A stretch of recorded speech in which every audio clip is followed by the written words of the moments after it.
अस्सलाम वालेकुम। तो आज हमारा टॉपिक है Newton's first law of motion.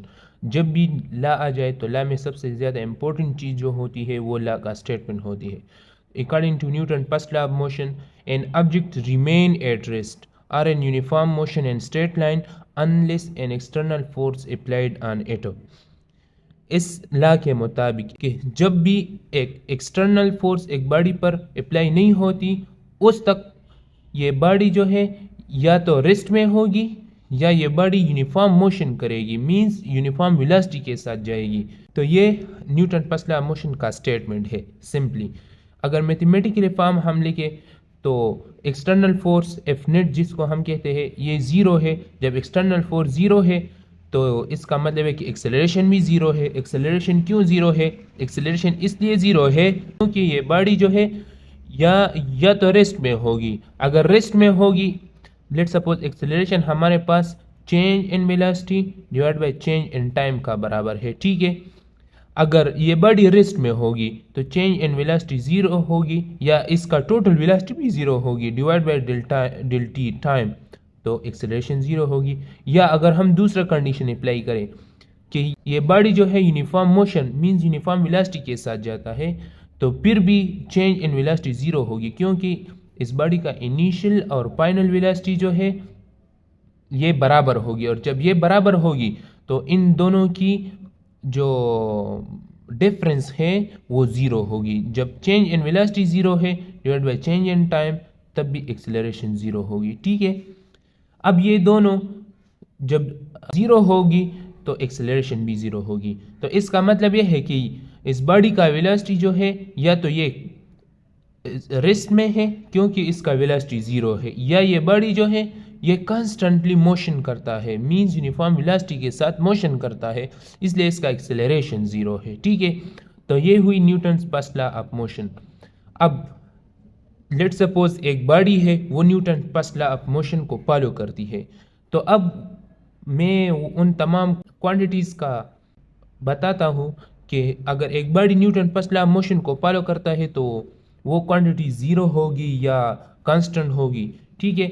सबसे पहले अगर एक body Newton first law of motion को फॉलो करती है तो मोमेंटम, इस बॉडी का मोमेंटम क्या होगी, ठीक है। आमतौर पर मोमेंटम जो है ये हमारे पास P is equal to, momentum को हम P से रिप्रेजेंट करते हैं mv, ठीक है, mass of body and velocity.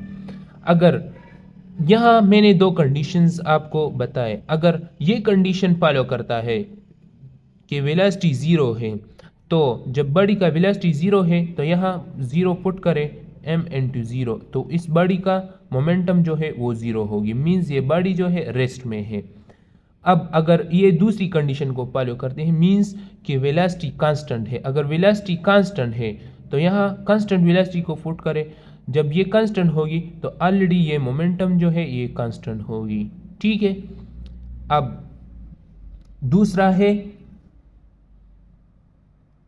Impulse. आमतौर पर इम्पल्स जो है, इम्पल्स को हम जे से रिप्रेजेंट करते हैं और ये जो है force multiply by change in time का बराबर है। यहाँ अगर देखें तो एक्सटर्नल फोर्स को Newton first law of motion के मुताबिक ज़ीरो है। जब एक्सटर्नल फोर्स ज़ीरो है तो यहाँ ज़ीरो पुट करें तो impulse is equal to zero multiply change in time, तो ज़ीरो को चेंज इन टाइम से मल्टीप्लाई करें ऑलरेडी ज़ीरो आ जाएगी। तो इम्पल्स जो है इस बॉडी का इम्पल्स अगर Newton first law of motion को फॉलो करती है तो इस बॉडी का इम्पल्स ज़ीरो होगी, ठीक है। तीसरी काइनेटिक एनर्जी।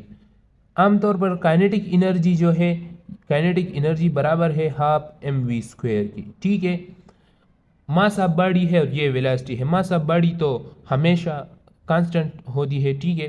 और वेलोसिटी अगर यहाँ देखें, अगर इस बॉडी, अगर ये इन दोनों कंडीशन में ये कंडीशन फॉलो करती है मींस अगर इस बॉडी का वेलोसिटी जो है ज़ीरो है तो यहाँ ज़ीरो पुट करें, half mv zero the whole square, तो इसकी काइनेटिक एनर्जी ज़ीरो होगी। अगर ये दूसरी कंडीशन को फॉलो करती है मींस वेलोसिटी इज कांस्टेंट, तो फिर इस बॉडी की कुछ काइनेटिक एनर्जी होगी, ठीक है। फिर काइनेटिक एनर्जी ज़ीरो नहीं हो सकती। चौथी कंडीशन अगर मैं यहाँ जिक्र करूँ, पोटेंशियल एनर्जी है। पोटेंशियल एनर्जी आमतौर पर जो है ये हमारे साथ mgh का बराबर है। यहाँ मास तो हमेशा एक बॉडी का कांस्टेंट होती है, ग्रेविटेशनल एक्सेलरेशन जो है इसकी वैल्यू भी तो कांस्टेंट है, 9.8 मीटर पर सेकंड स्क्वायर है। और हाइट, अगर ये बॉडी कुछ हाइट पर है तो इसकी पोटेंशियल एनर्जी होगी, अगर इसकी हाइट जीरो है तो फिर पोटेंशियल एनर्जी जीरो होगी। एक body Newton first law of motion को फॉलो करती है तो इसकी पोटेंशियल एनर्जी हाइट पर ओनली डिपेंड करेगी, ठीक है।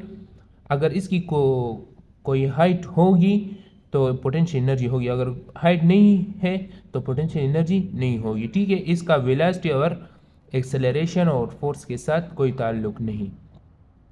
अब Newton first law of motion को हम करने, Newton second law of motion को हम लॉ ऑफ इनर्शिया भी कहते हैं, ठीक है, लॉ ऑफ इनर्शिया। अब इसको लॉ ऑफ इनर्शिया क्यों कहते हैं और इनर्शिया क्या चीज़ है?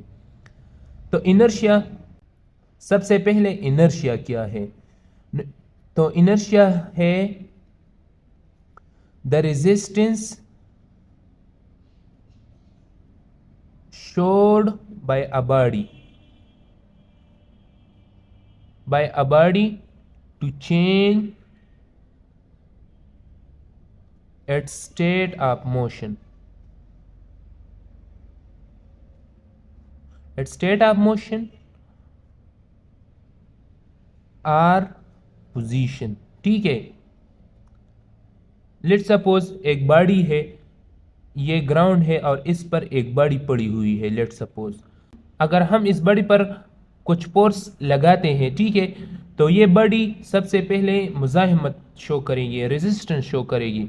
इस बॉडी का इस रेजिस्टेंस को हम इनर्शिया बोलते हैं। ये इनर्शिया की वजह से रेजिस्टेंस शो करेगी और ये नहीं चाहेगा कि मैं अपना पोजीशन जो है, या अगर ये यूनिफॉर्म मोशन करता है यूनिफॉर्म वेलोसिटी के साथ, तो यूनिफॉर्म वेलोसिटी में चेंज आने को ये पसंद नहीं करेगा, मींस ये रेजिस्टेंस शो करेगा और इस रेजिस्टेंस को हम इनर्शिया बोलते हैं।